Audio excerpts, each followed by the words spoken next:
안녕하십니까? 언제나 소비자 편에서 방송하는 콘스탄트 김입니다. 이번 시간에는 돈 버는 은퇴가 되겠습니다. 혹시라도 연금보험을 가입했다면, 물론 제가 가입하지 말라고 했습니다. 그 다음에 해지하라고 했는데요.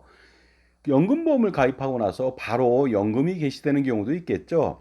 이렇게 됐을 때 연금 개시 시점에 과연 연금을 받는 것이 좋은지, 아니면 해지해서 별도로 투자나 저축하면서 노후 생활비를 충당하는 것이 좋은지, 여기에 대해서 알아보도록 하겠습니다.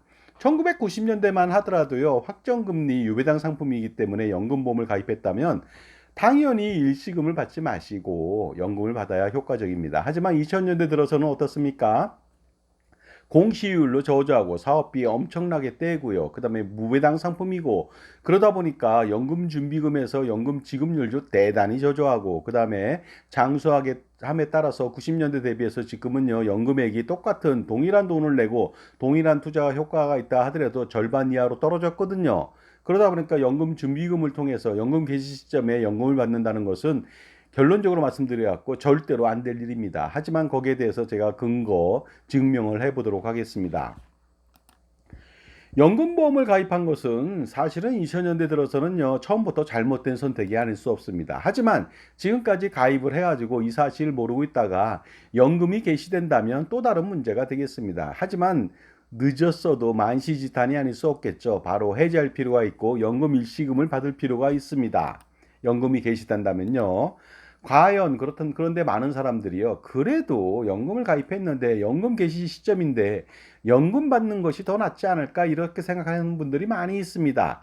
하지만 제가 반드시 말씀드리지만요. 연금을 받을까 해지하고 저축하고 그 돈으로 받을까 연금을, 이 두 가지 중에서 딜레마에 빠질 필요 없습니다. 바로 연금을 받지 마시고 해지하는 것이 답이 되겠습니다. 왜냐하면 훨씬 더 좋은 효과가 나타나기 때문이고요. 투자 리스크를 제가 말씀드리는 거 아닙니다. 투자 리스크는 당연히 있죠. 하지만 투자 리스크 없이도 해결할 수 있고요. 그 다음에 중요한 것은요. 연금을 받게 된다면은요. 100년 하청의 연금 수익률하고 연금액의 현재 가치가 대단히 저조해서 이것은 지옥길을 가는 것입니다. 그러니까 우리의 노후가 연금 개시 시점에 연금을 선택하게 된다면 정말로 영영 사라지게 되거나 너무나 힘든 생활이, 그런 여정이 남아있게 됩니다. 그러니 절대로 연금 일시금을 받지 않고 연금을 받게 된다면요, 나중에 큰 후회를 하게 됩니다. 과거에는 무조건 연금을 받는 것이 가장 중요하다고, 그 다음에 효과적이라고 말씀드릴 수가 있습니다. 특히 종신연금을 받는다면 굉장히 효과적이죠. 따라서 연금준비금을 해지해서 별도로 투자한다는 것은요, 아니면 저축한다는 것은 연금의 손실을 보게 되고 투자 리스크, 그러한 리스크를 겪게 됩니다. 또한 세금 문제도 있겠죠. 그러다 보니까 어떻습니까? 대부분의 사람들은요, 연금을 받았고요, 그동안. 그 다음에 전문가들도 연금을 받으라고 합니다. 특히 젊어서는요, 많은 사람들이 어떻습니까? 연금을 가입하면서 미래에 일시금을 받아서 뭔가 해보겠다고 하지만 막상 노인이 되고 은퇴 시기에 된다면 거의 대부분의 사람들은 일시금을 받지 않고 연금을 받게 됩니다. 연금을 선호한다는 것이 되겠습니다. 이것은 연금보험뿐만이 아니라 그 공적연금인 공무원연금이나 기타 등등도요, 일시금을 받는 사례는 극히 드뭅니다. 그만큼 연금이 좋다는 것인데요. 하지만 2000년대 들어서는요, 절대 그렇지 않습니다. 지금은 어떨까요? 만약 연금준비금으로부터 연금액을 받는데 그 금액이 많다면 지금도 마찬가지로 연금을 받는 것이 좋겠죠. 하지만 연금준비금으로부터 연금 지급률이 상당히 떨어져갖고 굉장히 낮은, 아주 적은 연금액을 받는다면 당연히 해지해야 됩니다. 그렇게 낮았는데도 불구하고 물가 상승률을 반영해서 현재 가치가 또 저조하다. 그러면 정말로 이거는요, 점입가경, 설상가상이 아닐 수 없겠죠. 그러니 반드시 어떻습니까? 일시금을 받아서 해지해서 다른 쪽에 저축하거나 투자하는 것이 훨씬 더 효과적입니다. 따라서요, 지금 현재 연금준비금으로부터의 연금액 지급률은 대단히 미미합니다. 왜 그럴까요? 도대체? 바로 이유가 있습니다. 평균 수명이 증가합니다. 그 다음에 오래전부터 인간의 한계 수명을요, 115세에서 120세로 늘려놨습니다. 120세로 책정했기 때문에 그만큼 연금액이 줄어드는 것이고요. 그 다음에 연금 수익률이 저조하니까 연금 준비금 자체가 떨어지죠. 그러니까 그 상태에서 어떻습니까? 설상가상으로 연금 지급률도 떨어지니까 연금액이 적을 수밖에 없는 것이 되겠습니다. 물론 연금 준비금으로부터 물론 그 수익률이 대단히 저조한 연금 준비금으로부터 재반 변수들을 고려해서 연금액을 산출하게 됩니다만은요. 어떻습니까? 지금 65세 남자 기준으로 했을 때는요. 연금 준비금으로부터 받는 연금액은요. 4%대 초중반이 되겠습니다. 그러다 보니까 상당히 저조하다는 것이 아닐 수 없겠죠. 따라서 연금 준비금이 우여곡절 속에 10억 원이라 할지라도 연금액을 받는 것은 4천만 원 내외가 됩니다. 기껏해야 4,500만 원 정도밖에 받을 수가 없습니다. 그렇다면 손익을 분석해 보도록 하겠습니다. 4천만 원 정도 내외를 받는다면요. 20년에서 25년 동안 수령하면 연금 준비금이 소멸된다는 것인데 어떻습니까? 10억 원 가지고 그 25년간 4천만 원 받으면 원금밖에 받지 못하니까 수익률은 전혀 없는 것이죠. 그러니 해지하라고 하는 것이고요. 4,500을 받는다 하더라도 수익률은 대단히 저조하다는 거 아니겠습니까? 그럴 바에는 차라리 연금 준비금을 해지해서 자기 집 금고에 놓고 쓰는 것이 더 낫지 않을까요? 그렇다면 연금 연액에 대해서 0.5% 어떻습니까? 그 돈은 수수료를 내지 않아도 되고요. 연금 받으러 왔다 갔다 하지 않아도 되지 않겠습니까? 차라리 금고에 넣는 것이 훨씬 더 좋습니다. 왜냐하면 그만큼 연금 준비금 대비 연금 지급률이 상당히 저조하다는 것입니다. 그러다 보니까 그냥 금고에 넣고 쓰는 것이 훨씬 더 유리합니다. 연금 개시 시점은 최소 10년 이상 가입한 경우가 또 많이 있죠. 그러다 보니까 연금액 수리가 지금보다 과거 10년, 15년, 20년 전에 가입했던 사람들은 상당히 좋았음에도 불구하고 지금 현재 연금 지급률이 저조하다는 것은요. 요새 가입한 사람들은 더욱더 저조하다는 거 아니겠습니까? 그러다 보니까 제가 항시 말씀드립니다. 연금보험 1990년대까지는 좋았습니다. 유배당 상품이고요. 확정금리고. 하지만 2000년대 들어서는요. 이렇게 나빠지는 것이죠. 평균 수명이 증가해서 연금 수리액이 절반 이하로 떨어졌습니다. 연금액이 절반 이하로 떨어졌거든요. 지급률이 엄청나게 떨어졌습니다. 한계 수명 120세대로 측정하거든요. 아무리 120세지만 보통 사람은 90세, 95세 살다 보니까 연금 낙전 수입이 있는 거 아니겠습니까? 여기에서도 가입자는 엄청난 손실을 보게 됩니다. 따라서 연금보험이라고 하는 것은 현재 메리트가 거의 없는 상실된 노후준비 상품으로 전락되어 버렸습니다. 그러므로 연금 개시 시점에 어떻습니까? 그 연금이 바로 지급될 수도 있는데 해지하는 것이 훨씬 더 좋습니다. 그렇지 않다면 적은 연금액하고 미래가치의 형편없는 연금액을 받아서 노후 생활이 점점 힘들어집니다. 노후 생활이 기대돼야 되는데 장수하면 장수할수록 점점 어떻습니까? 지옥의 구렁텅이로 빠지는 듯한 노후 생활비 부족을 겪게 된다는 것이 되겠습니다. 만약 10억 원을 해지 후 저축은행에 예치한다. 지금 4% 내외를 주거든요. 그렇다면 세우라 할지라도 매월 282만 원을 받을 수가 있습니다. 원금 손실 없이 이자만으로도 생활이 가능하죠. 하지만 연금보험은 어떻습니까? 연금을 받게 된다면 나중에 죽게 되면 연금 준비금은 완전히 소멸되죠. 없어집니다. 거기에 비해서 어떻습니까? 차라리 저축은행에 예치하는 것이 훨씬 더 좋겠죠.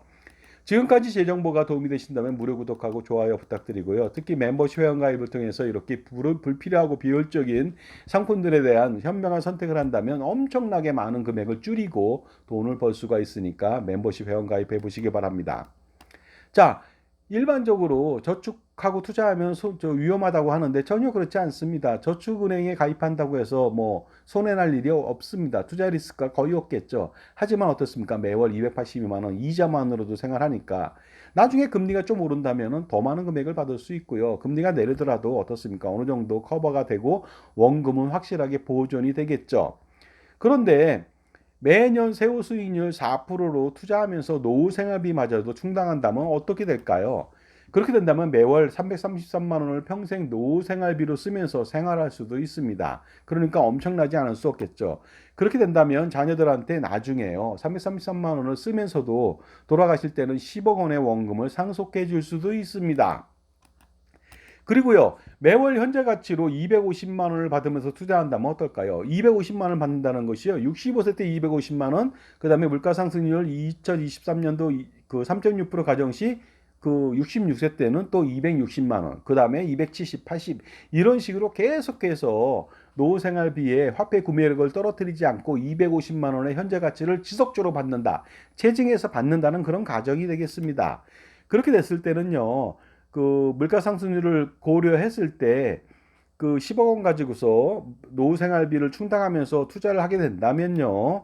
언제까지 쓸 수 있는지 알아보도록 하겠습니다. 이랬을 때는요, 매년 그 10억 원 가지고서 250만 원의 현재 가치의 노후생활비를 인출하면서 매년 4%에 투자한다고 가정했을 때는요, 어떻습니까? 65세 때 노후생활비 3천만 원 쓰고요. 그 다음에 66세 때는 3,108만 원. 그런 식으로 하다 보니까요, 99세 때는 무려 연간 노후생활비가 9,985만 원이거든요. 이것이 현재 가치의 250만 원입니다.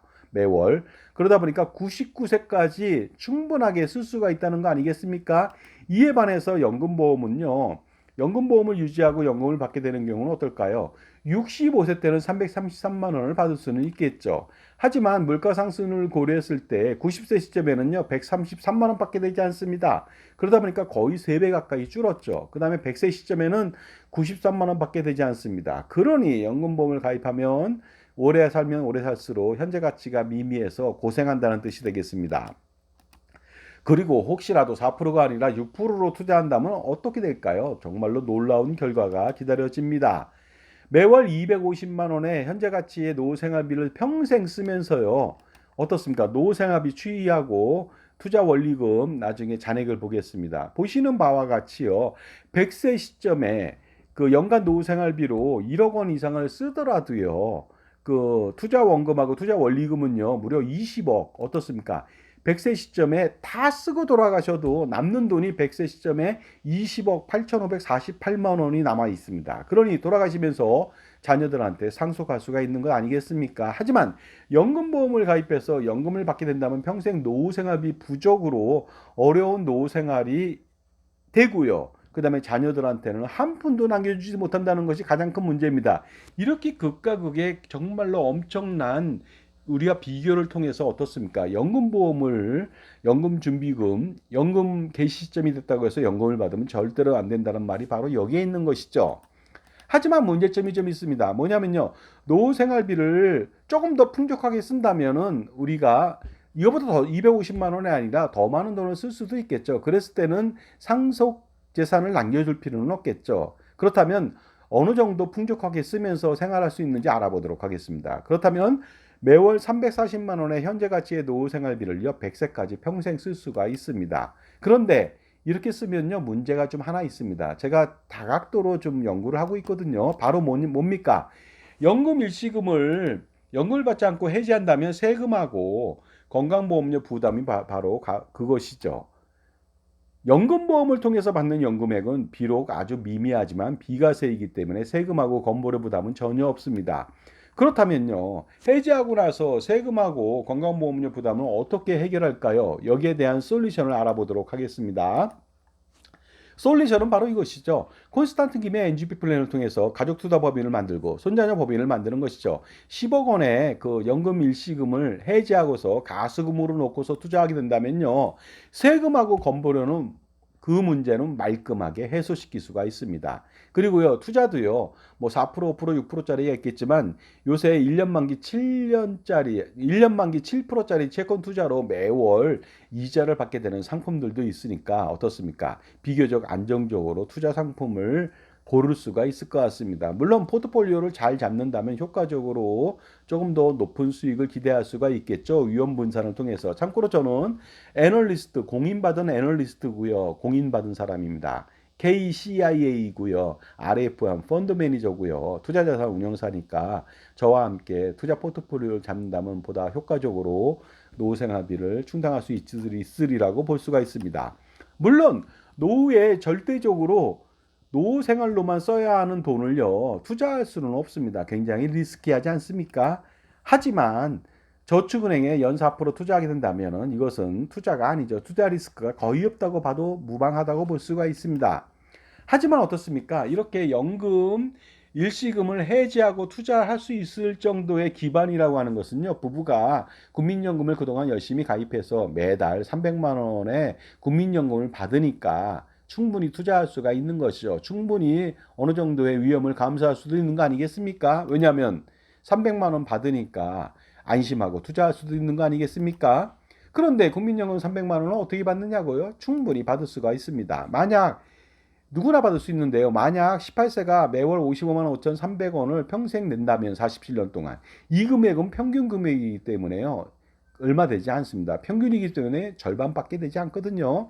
65세 시점에 216만 원의 현재 가치로 연금액을 평생 받을 수가 있습니다. 부부라면요, 432만 원을 받을 수 있겠죠. 그렇다면 300만 원보다 어떻습니까?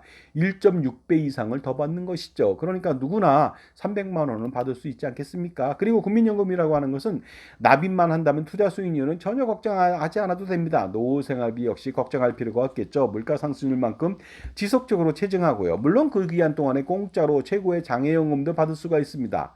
그리고 소득공제도 받을 수가 있겠죠. 자, 그거 말고도요. 그 소시민이라 할지라도 법인을 설립해서 이렇게 노후 생활비를 충당하는 것은 굉장히 효과적이다. 콘스탄트 김의 NGP 플랜은 굉장히 중요합니다. 하지만 자산이 많다면 더욱더 효과적입니다. 엄청난 고민들 한꺼번에 해결할 수가 있습니다. 바로 콘스탄트 김의 NGP 플랜을 통해서 해결할 수가 있겠죠. 할아버지, 아버지, 손자녀 3대에 걸쳐서 100년 동안의 세금 우산하고 투자 우산을 펼쳐 제공해 드릴 수가 있습니다. 제가 그러니 100년 동안에 얼마나 많은 세금을 줄이고 얼마나 많은 자산을 증식하겠습니까? 수백억, 수천억 아니면 그 이상이 될 수가 있습니다. 자산의 규모에 따라 달라지겠죠. 어쨌든 간에 수천만 원, 수억 원을 벌기 위해서 NGP 플랜을 하는 것은 절대 아닙니다. 항상 그 이상, 그보다 10배, 100배, 1000배 그 이상의 수익을 누리기 위해서 하는 것이죠. 그러다 보니까요, 2024년도 갑진년이 가기 전에 여러분 갑진 결실을 맺게 하기 위한 원동력이나 근본적인 문제 해결이 필요합니다. 그것이 바로 콘스탄트 김의 NGP 플랜을 실행하는 것인데 세미나에 한번 참석해 보시기 바랍니다. 2024년도 10월 4일 금요일 오후 2시, 10월 5일 토요일 오후 2시 각각 두 차례 거쳐 하고요. 강남역 공간 2지에서 합니다. 신청 방법은 아주 간단하게 어떻습니까? 참가비 5만 원만 내고 참가비 내는 계좌 알려드리겠습니다. 여기 있고요. 저한테 문자 보내주시면 나중에 세미나 시 증여세 상속세 절세 자습서나 기타 저의 저서에 사인해서 공짜로 드리고요. 그것이 없다면은 그 이북으로 전해드리겠습니다. 세미나 장소 강남역 지하철 타고 오시면요. 5번 출구에서 2, 3분만 걸으면 되겠습니다. 자, 지금까지요. 많은 사람들의 딜레마죠. 연금 지급 시점이 됐습니다. 연금 개시 시점이 됐습니다. 과연 이거 해지할까요? 연금 받을까요? 여러분들 만약에 연금을 받게 된다면 마음은 편할지 모릅니다. 하지만 평생 고생하게 됩니다. 그러니까요. 효과적으로 해지해서 자산 관리를 잘할 필요가 있습니다. 감사합니다.